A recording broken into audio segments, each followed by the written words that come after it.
Shalom, perkenalkan nama saya Cynthia Laisina dari Fakultas Ilmu Komputer, Program Studi Informatika, Universitas Kristen Indonesia Maluku, dengan NPM 1215520121000, mata kuliah Interaksi Manusia dan Komputer. Di sini saya akan membahas beberapa pembahasan. Yang pertama pengertian, yang kedua tujuan, yang ketiga faktor-faktor, yang keempat prinsip utama, dan yang kelima kesimpulan. Yang pertama saya akan membahas pengertian. Interaksi manusia dan komputer atau human-computer interaction adalah sebuah hubungan antara manusia dan komputer yang mempunyai karakteristik tertentu untuk mencapai suatu tujuan tertentu dengan menjalankan sebuah sistem yang bertopengkan sebuah antarmuka atau interface. Kemudian HCI ini melibatkan studi, perencanaan, dan desain dari interaksi antara orang-orang atau user dan komputer. Kemudian tujuan utama dari interaksi manusia dan komputer adalah untuk menghasilkan sistem yang bermanfaat atau usable dan aman atau safe. Artinya, sistem tersebut dapat berfungsi dengan baik. Kemudian di sini ada faktor-faktor pendewasaan interaksi manusia dan komputer. Yang pertama, faktor rekayasa perangkat lunak.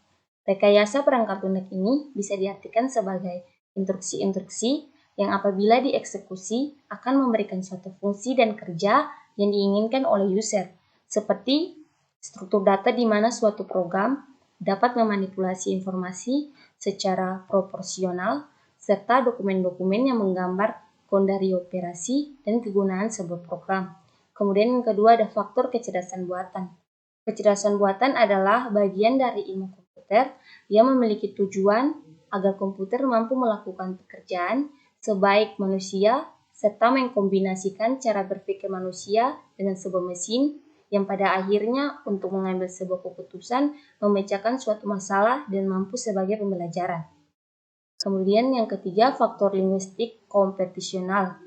Kecerdasan buatan adalah merupakan bagian dari ilmu komputer yang memiliki tujuan agar komputer mampu melakukan pekerjaan sebaik manusia serta mengkombinasikan cara berpikir manusia dengan mesin yang pada akhirnya untuk mengambil sebuah keputusan, memecahkan suatu masalah, dan mampu sebagai pembelajaran. Kemudian yang keempat ada faktor fisiologi.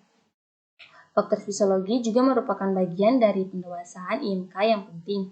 Pemahaman fisiologi oleh user yang menggunakan sistem sangatlah dibutuhkan dalam interaksi manusia dengan komputer saat ini.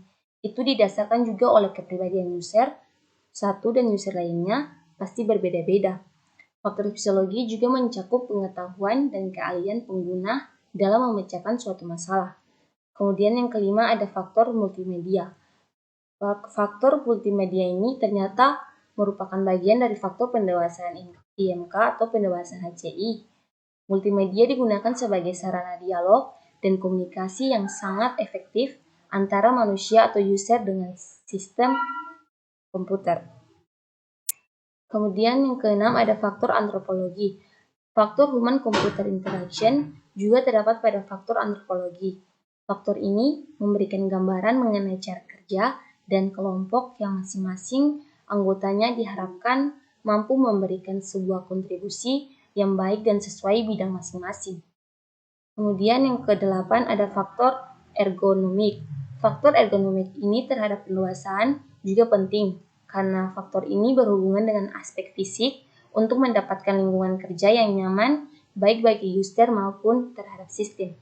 Kemudian yang kesembilan ada faktor sosiologi.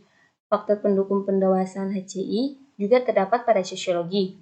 Sosiologi berhubungan dengan pengaruh sebuah sistem komputer di dalam suatu struktur sosial.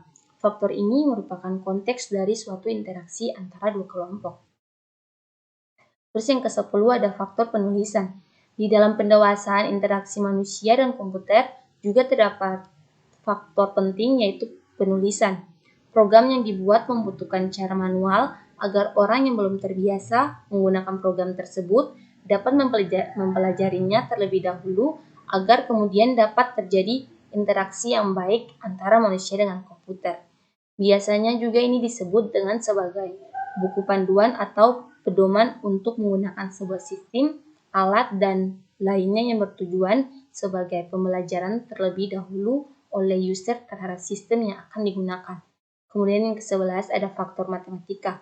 Dalam pembuatan sebuah perangkat lunak atau sistem, ada baiknya harus yang bersifat efisien di dalam dunia perhitungan matematika atau aritmatika. Jika perangkat lunak yang kita buat ingin dapat digunakan oleh semua orang, baik bagi pemula maupun yang sudah menjadi ahli atau profesional, maka terdapat harus unsur kemudahan dari segi hitungan yaitu matematika. Kemudian yang ke-12 ada faktor bisnis. Faktor bisnis juga berperan dalam pendewasaan Human Computer Interaction atau HCI. Faktor ini biasanya mempengaruhi terhadap perkembangan dalam interaksi manusia dan komputer. Produk yang akan dibuat memudahkan terjadi interaksi manusia dan komputer secara efektif. Kemudian di sini ada prinsip utama perancangan HCI. Beberapa aspek yang menjadi fokus dalam perancangan sebuah antarmuka adalah yang pertama, metodologi dan proses yang digunakan dalam perancangan sebuah antarmuka. Terus yang kedua, metode implementasi antarmuka. Terus yang ketiga, metode evaluasi dan perbandingan antarmuka. Kemudian yang keempat, pengembangan antarmuka baru. Dan yang kelima, mengembangkan sebuah deskripsi dan prediksi atau teori dari sebuah antarmuka baru. HCI yang baik adalah HCI yang user-friendly dan usability-nya tuh tinggi. User-friendly adalah kemampuan yang dimiliki oleh software atau program aplikasi yang mudah dioperasikan dan mempunyai sejumlah kemampuan lain sehingga pengguna merasa betah dalam mengoperasikan program tersebut. Bahkan bagi seorang pengguna pemula atau dengan kata lain, user-friendly artinya memudahkan pengguna untuk menggunakan komputer tersebut. Contohnya saja pada penerapan keyboard QWERTY pada handphone. Sedangkan usability merupakan kemampuan komputer untuk digunakan dengan tepat dan presisi. Maksudnya di sini adalah ketepatan interface yang ada.